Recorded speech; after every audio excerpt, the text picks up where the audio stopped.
there we are. I've already got the PS5 controller connected via USB, so tap the PS button. We want English United Kingdom.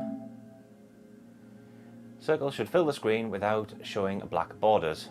Yes, they do. Here we go. That's it. If you have a game disc, insert it now and install while you continue setup. I'm not going to bother installing any games as of now.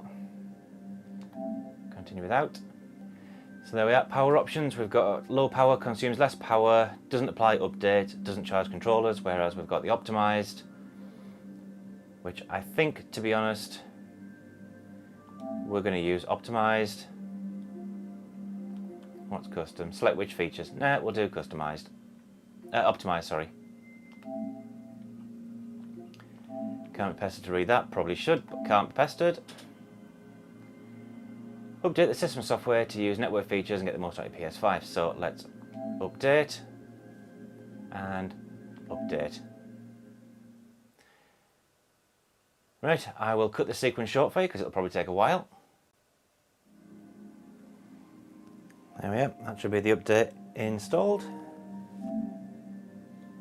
So we've got a new wireless controller software update, not a shock really. Let's update that. Hopefully this should be fairly quick.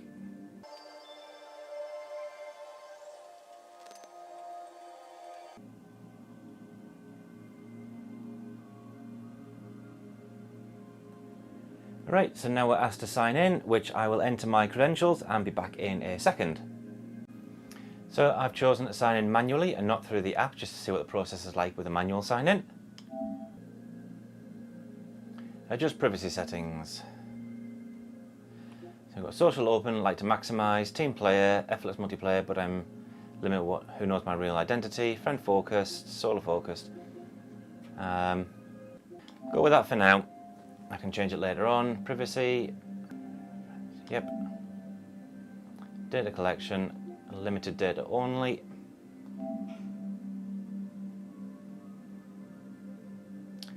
Secure your account.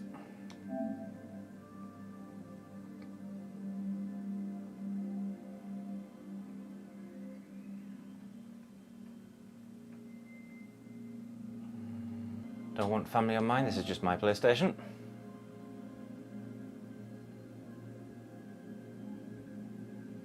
Download media apps, not going to bother with that or that. Everything else I will.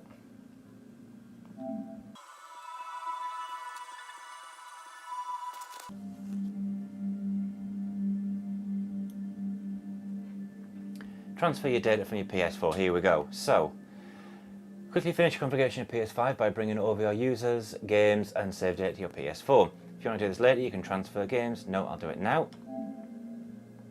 Prepare for data transfer. They are both on the same network, connected via LAN, and both signed in with my account, which has PSN. So, it should detect my PS4. So this will be my son's and my PlayStation 4 online, unfortunately, so I need to figure out which is mine. Okay, so the top one is mine, so we can select that. PS4 found. Within the time limit, press the power button on your PS4 for 1 second until it beeps. Please wait.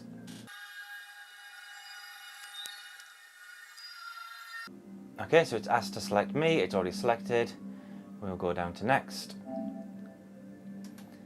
I want my account information and my save data, which is all the cloud information. So next. Okay, so this is asking me which games and apps I want to transfer over. I'm going to take Spider-Man and Star Wars Battlefront for now. I've recently completed the BioShock, so I think we'll just leave it at that for now. It seems you have a limit of what you can take over on the side there, just below, just above the next symbol. So I'm taking 117 gig of 399 gig. So let's go next. Once you start a transfer, you'll have to wait for the user data and save data transfer. Yeah, okay, start transfer.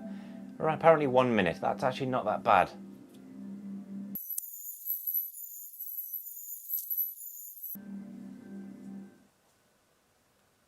Okay, so that seems to have done, and we're restarting the PS5 now.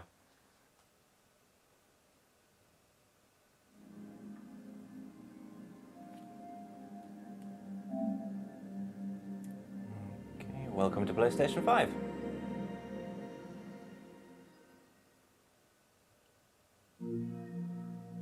There we are. Right, I'm going to turn off HDCP and we'll cut over to a screen capture. Okay, so there we are. This is the PlayStation 5 home menu. Now the store has been baked into the actual OS, so this should be a lot snappier. Yes, that is a lot faster navigation. Very, very nice. We've got Astrobot's Playroom, which is the demo to demo the PlayStation 5's DualShock controller, which I will have a look at a bit later and possibly do a video on that one somewhere down the line. If we go over to settings, if we go down to storage, and there we can see I've got 5.18 gig of save data transferred over from my previous console. Games and apps is taken 11.6 gig, other is 143, and we have 506 gig of storage free, which isn't a great deal considering how big some of these next-gen games are going to be. At the moment, we cannot access the extended storage. Sony have to release that during a firmware update, presumably when they finish testing write and read speeds of M.2 drives. So I'll probably invest in a SSD external USB 3 storage device for this to install PlayStation 4 games on.